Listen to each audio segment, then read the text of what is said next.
Abdoulaye Wade a eu 100 ans le 29 mai 2026. Un siècle. Et sa plus grande arme, c'était sa rhétorique. Est-ce que je peux vous demander si la nouvelle constitution maintient ou interdit la polygamie? Non, la nouvelle constitution ne se prononce pas sur la polygamie parce que la polygamie est une institution traditionnelle très complexe.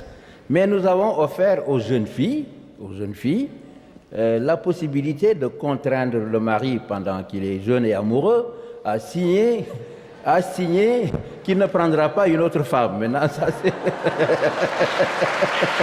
Joyeux centenaire, Maître Wade. Quand j'ai reçu les syndicalistes le 1er mai, parce que j'étais soutenu aussi par les syndicats, mais je leur ai dit, il faut revendiquer. Ils étaient surpris. Je leur ai dit, mais la revendication, ça fait partie de la vie. Mais revendiquer sans casser la baraque. Hein? Aujourd'hui, je te décrypte les 3 techniques oratoires d'Aristote qui ont fait de Abdoulaye Wade le politicien le plus redoutable de l'histoire du Sénégal.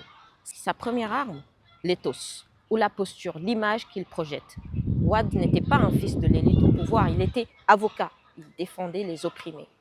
Quand Senghor règne en maître absolu, c'est Wade qui défend en justice ses adversaires politiques. Il se construit une image, l'homme du peuple contre le système. L'incarnation de l'éthos lui ont valu le surnom « le président de la rue publique ». Pas président du palais, président de la rue. Face à ceux qui nous menacent, que dans le fond, il leur sera difficile de tuer tous les Abdoulaye Wade qu'il y a aujourd'hui au Sénégal. C'est ça l'éthos. Avant même que tu parles, ta posture et ta réputation parlent pour toi. Sa deuxième arme, le pathos. En 2000, après 26 ans d'opposition et 4 défaites électorales, Wade revient au Sénégal. Et il ne lance pas un programme de 50 pages. Il lance un seul mot en wolof, Sopi, le changement. Et ça marque tout un pays. Parce que Wade comprend quelque chose que beaucoup de politiciens ratent. Les gens ne votent pas que pour des idées. Ils votent aussi selon leurs émotions. Sa troisième arme, c'est le logos, la logique, la tactique verbale. Il ne lit pas ses discours, il les vit. Et ça crée un impact dans tous les esprits.